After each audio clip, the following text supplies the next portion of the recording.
وعلى آله وأصحابه أجمعين الطيبين الطاهرين أما بعد أعوذ بالله من الشيطان الرجيم بسم الله الرحمن الرحيم شهر رمضان الذي أنزل فيه القرآن هدى للناس وبينات من الهدى والفرقان فمن شهد منكم الشهر فليصم صدق الله العظيم. معزز سامعین کرام،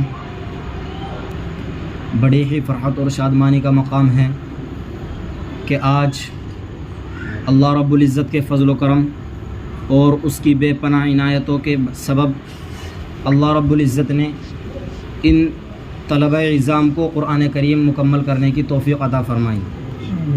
سب سے پہلے تو ہمیں اللہ رب العزت کا شکر اس بات پر ادا کرنا چاہیے کہ اللہ رب العزت نے اپنی اتنی بڑی مخلوق کے اندر سے ان دو طلباء کو منتخب کیا قرآن کریم کو حفظ یاد کرنے کے لیے، قرآن کریم کو مکمل یاد کرنے کے لیے، اپنے سینوں کے اندر محفوظ کرنے کے لیے. یہ اللہ رب العزت کا بڑا ہی احسان اور اس کا فضل اور اس کا کرم ہے. اور پھر اس کے بعد اللہ رب العزت ہونا چاہیے کہ اللہ رب العزت نے ان طلباء کو قرآن کریم تراویح کے اندر مکمل کرنے کی سعادت سے سرفراز فرمایا. یہ کم بات نہیں ہے کہ طالب علم اپنی پوری زندگی قرآن کریم کے علم کے حصول میں صرف کر دے اور پھر اس کے بعد اس کو کچھ حاصل نہ ہو. یہ بہت بڑی خسارے کی بات ہے. چند ہی بندے اللہ رب العزت کے ایسے ہوتے ہیں جن کو اللہ رب العزت قرآن کریم کی سرفراز فرماتا ہے. آپ نے بارہا دیکھا ہوگا کہ جب سال کی ابتدا ہوتی ہے تو مدارس کے اندر طلباء کا ہجوم ہوتا ہے. دنیا بھر سے طلباء مدارس کے اندر پڑھنے کے لیے آتے ہیں، علم دین حاصل کرنے کے لیے آتے ہیں، قرآن کریم کو یاد کرنے کے لیے آتے ہیں، قرآن کریم کو حفظ کرنے کے لیے آتے ہیں. اور اسی طریقے سے قرآن کریم کے بعد کی جو اسٹیج ہے یعنی کہ عالمیت، اس کورس کو کرنے کے لیے دنیا بھر سے لوگ آتے ہیں، دنیا بھر سے طلباء آتے ہیں. لیکن آپ دیکھتے ہیں کہ انتہائی سال تک اللہ رب العزت ان میں سے چند ہی بندوں کو مدرسے کے اندر رکھتا ہے. باقی بہت سے طلباء ایسے ہوتے ہیں جو بھاگ جاتے ہیں، بہت سے طلباء پڑھائی چھوڑ دیتے ہیں، بہت سے طلباء ایسے ہوتے ہیں جو کام پر لگ جاتے ہیں. یہ ان کے لیے محرومی کی بات ہے کہ اللہ رب العزت نے اپنے منتخب بندوں میں سے انہیں کم کر دیا، انہیں ہٹا دیا. تو اسی لیے ہمیں اللہ رب العزت کا شکر ادا کرنا چاہیے.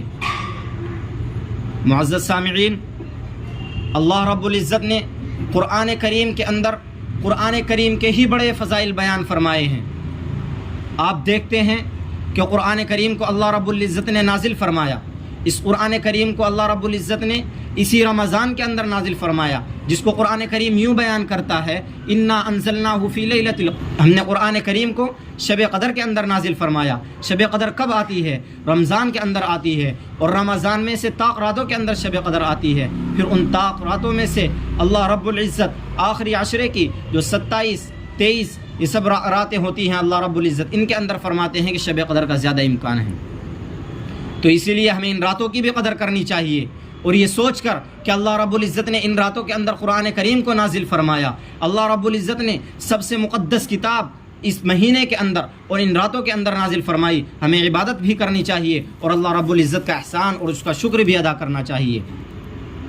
سامعین کرام، قرآن کریم کی ایک آیت ابھی آپ حضرات کے سامنے تلاوت کی گئی کہ شہر رمضان الذی انزل فیہ القرآن، کہ رمضان کا مہینہ برکتوں والا مہینہ ہے، وہ مقدس مہینہ ہے، وہ عظمت والا مہینہ ہے کہ جس کے اندر اللہ رب العزت نے قرآن کریم نازل فرمایا. اب اس سے قرآن کریم کی عظمت بھی واضح طور پر سمجھ میں آ جاتی ہے کہ اللہ رب العزت نے جب اس مہینے کا تذکرہ فرمایا، اس مہینے کا انٹروڈکشن کرایا، تو سب سے پہلے فرمایا کہ یہ وہ مہینہ ہے جس کے اندر ہم نے قرآن کریم کو نازل فرمایا. اس سے قرآن کریم کی عظمت صاف سمجھ میں آ جاتی ہے.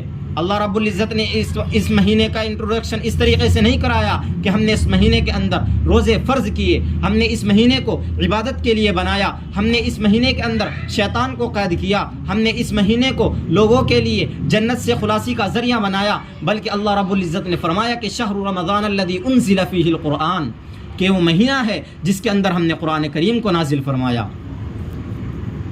تو آپ سمجھ سکتے ہیں کہ اس مہینے کی کتنی عظمت ہوگی، اس قرآن کریم کی کتنی عظمت ہوگی جس کے اوپر یہ قرآن کریم نازل ہوا۔ حضرت جبرائیل علیہ السلام نے اس قرآن کریم کو اتارا اور آپ صلی اللہ علیہ وسلم کے سامنے پیش فرمایا، جو سب سے زیادہ مقرب فرشتے ہیں، جو سب سے زیادہ بڑے ہیں۔ اور پھر اس قرآن کریم کے نزول کے لیے مہینہ بھی وہ منتخب ہوا جس کو قرآن کریم نے انا انزلناہ فی لیلۃ القدر کہہ کر پکارا، اور پھر جگہ بھی ایسی منتخب ہوئی جس کو قرآن کریم نے بلد امین کہہ کر پکارا۔ قرآن پاک نے اس کی قسم کھائی وہذا البلد الامین۔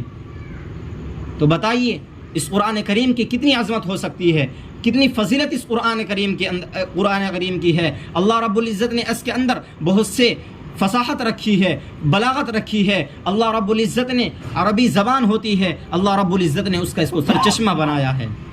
عربی زبان کے جتنے قواعد آج ہم یاد کرتے ہیں، مدارس کے اندر طلباء کو یاد کرائے جاتے ہیں، طلباء رٹے مار مار کر ان قواعد کو یاد کرتے ہیں، نحو کو یاد کرتے ہیں، صرف کی گردانوں کو یاد کرتے ہیں، وہ تمام کی تمام اس قرآن کریم سے ماخوذ ہیں۔ ان تمام کا جو طریقہ بنایا جاتا ہے وہ قرآن کریم کو سامنے رکھ کر بنایا جاتا ہے۔ اور پھر اس قرآن کریم کے اندر اللہ رب العزت نے اپنی طرف کھینچنے کی، بندے کو اپنی طرف اٹریکٹ کرنے کی ایک ہمت رکھی ہے۔ یہ قرآن کریم جب انسان اس کو پڑھتا ہے تو پڑھتا چلا جاتا ہے، اور قرآن کریم کے پڑھتے ہوئے انسان کو لطف حاصل ہوتا ہے۔ حالانکہ آج آپ دیکھ لیں کہ اس کو 2 منٹ کتاب کو پڑھیں گے، زیادہ سے زیادہ آپ 3 منٹ پڑھیں گے، تیسری منٹ کے اندر آپ اس کتاب کو اٹھا کر ایک طرف رکھ دیں گے کہ یار کچھ سمجھ میں نہیں آ رہا ہے، اسے پڑھنے سے کوئی فائدہ نہیں ہے۔ لیکن آج آپ قرآن کریم کو دیکھیں کہ 99% لوگ اس قرآن کریم کو سمجھنے سے قاصر ہیں، اس قرآن کریم کو پڑھنے سے قاصر ہیں۔ لیکن وہ لوگ جب اس کو پڑھتے ہیں تو اس قرآن کریم کو پڑھتے ہوئے چلے جاتے ہیں، ان کو لذت اور شیرینی محسوس ہوتی ہے، ان کے دلوں کو یہ قرآن کریم بھاتا ہے۔ اور اسی طریقے سے نمازوں کے اندر ہم قرآن کریم کو پڑھتے ہیں، دن میں 5 مرتبہ امام صاحب نماز کے اندر قرآن کریم کی تلاوت کرتا ہے، اور اسی طریقے سے رمضان کے اندر تراویح کے اندر اس قرآن کریم کی تلاوت ہوتی ہے۔ تو آپ یہ بھی تو کہہ سکتے ہیں کہ یار پچھلے رمضان میں قرآن کریم سنا تھا، اس رمضان میں کوئی اور کتاب آپ لے آئیں، کوئی اور کتاب پڑھ دیں، اور پھر امام صاحب بخاری شریف کا کوئی صفحہ پڑھنا شروع کر دیں تو لوگ اس کے پیچھے سے بھاگ جائیں گے۔ کیا وجہ ہے؟ کیا وجہ ہے؟ اللہ رب العزت نے اس قرآن کریم کے اندر وہ فصیلت رکھی ہے، اس کے اندر اللہ رب العزت نے ایسی صلاحیت رکھی ہے کہ لوگوں کو اپنی طرف اٹریکٹ کرتی ہے، اپنی طرف کھینچتی ہے، لوگوں کے قلوب کو بھاتا ہے۔ یہ قرآن کریم اللہ رب العزت کی بہت بڑی نعمت ہے، ہمیں اس کا جتنا ہو سکے شکریہ ادا کرنا چاہیے، اللہ رب العزت کا شکریہ ادا کرنا چاہیے کہ اللہ رب العزت نے امت محمدیہ پر یہ قرآن کریم نازل فرمایا۔ اور پھر قرآن کریم کے اندر ہی اللہ رب العزت نے فرمایا کہ انا نحن نزلنا الذکر وانا له لحافظون، کہ ہم اس قرآن کریم کو ہم نے اسی قرآن کریم کو نازل کیا ہے، ہم نے اس قرآن کریم کو اتارا ہے، اور ہمیں اسی قرآن کریم کی حفاظت کرنے والے ہیں۔ آپ دیکھ سکتے ہیں کہ قرآن کریم سے پہلے کتنی آسمانی کتابیں نازل ہوئی، تورات نازل ہوئی، انجیل نازل ہوئی، زبور نازل ہوئی، لیکن اللہ رب العزت نے ان کی حفاظت کا ذمہ نہیں لیا۔ یہی وجہ ہے کہ آج وہ کتابیں محفوظ نہیں ہیں، ان کے اندر تحریف ہو چکی، رد و بدل ہو چکا۔ ان کتابوں کے اندر جہاں پر لوگوں کے کام کی چیزیں تھی لوگوں نے ان کو رکھا، اور جو ان کے نقصان کی چیزیں تھی جہاں پر لوگوں کو عار محسوس ہو رہی تھی لوگوں نے ان کو ختم کر دیا۔ لیکن یہ قرآن کریم ہے، اس کی برکت اور عظمت اتنی ہے کہ اللہ رب العزت نے خود اس کی حفاظت کا ذمہ لیا ہے، اور فرمایا کہ انا نحن نزلنا الذکر وانا له لحافظون، ہم ہی اس کی حفاظت کریں گے۔ پھر اللہ رب العزت نے اس قرآن کریم کی حفاظت کے لیے ذریعہ بنایا۔ ذریعہ کن کو بنایا؟ انہیں حفاظ کرام کو اللہ رب العزت نے اس قرآن کریم کی حفاظت کا ذریعہ بنایا ہے۔ آج آپ دیکھ سکتے ہیں کہ کتنے حفاظ کرام اس دنیا کے اندر موجود ہیں جو قرآن کریم کو اپنے سینے کے اندر محفوظ کیے ہوئے ہیں۔ آپ اگر قرآن کریم کے نسخوں کو جلا دے، آپ قرآن کریم کو ختم کر دے، تو آپ کے اندر یہ ہمت اور جرأت اور سکت نہیں ہے کہ آپ اس قرآن کریم کو جلانے کے بعد یہ کہہ دیں کہ اب قرآن کریم ختم ہو گیا، اب اس کو کوئی دوبارہ نہیں لا سکتا ہے۔ یہ حفاظ کرام اسی لیے اللہ رب العزت نے اس دنیا کے اندر پیدا کیے ہیں تاکہ اگر قرآن کریم ختم بھی ہو جائے تو یہ حفاظ جنہوں نے اپنے قلوب کے اندر اس قرآن کریم کو محفوظ کیا ہے، یہ دوبارہ سے اس قرآن کریم کو اثر نو الف لام میم سے والناس تک پڑھنا شروع کر دے۔ میرے دوستو، اس قرآن کریم کی عظمت تو اتنی ہے کہ اس سے پہلے بھی کتابیں نازل ہوئی، تورات نازل ہوئی، زبور نازل ہوئی، انجیل نازل ہوئی، لیکن کسی امتی نے ان کتابوں کو حفظ یاد نہیں کیا۔ کتابوں کو تو یاد کرنے کی بڑی دور کی بات ہے، کسی نے ان کتابوں کے 2 صفحے بھی یاد نہیں کیے۔ یہ اعزاز صرف امت محمدیہ کو حاصل ہے کہ اللہ رب العزت نے اس قرآن کریم کے اندر وہ چاشنی، وہ شیرینی رکھی ہے کہ آج جب ہم اس قرآن کریم کو پڑھتے ہیں تو اس قرآن کریم کو پڑھتے ہوئے چلے جاتے ہیں، اور حفاظ کرام اس قرآن کریم کو اپنے سینوں کے اندر محفوظ کر لیتے ہیں، اس قرآن کریم کی برکات سے اپنے سینوں کو منور کر لیتے ہیں، اور رمضان کے اندر پھر امت مسلمہ کو اس قرآن کریم کو سناتے ہیں تاکہ انہیں بھی اس سے کچھ سبق حاصل ہو جائے۔ اسی لیے ہمیں ضرورت ہے کہ ہم اپنے بچوں کو مدارس کے اندر بھیجیں۔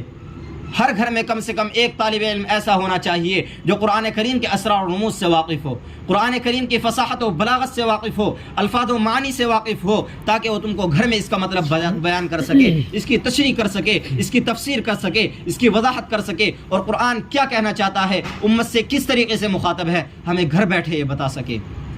اس لیے ہمیں ضرورت ہے کہ آج ہم اپنے بچوں کو قرآن کریم کا حافظ بنائیں۔ ماشاءاللہ ان بچوں نے قرآن کریم حفظ کر لیا اور آپ حضرات کو تراویح کے اندر سنایا، یہ بچے نہایت ہی قابل مبارکباد ہیں، آپ حضرات کو ان کو مبارکبادی بھی پیش کرنی چاہیے۔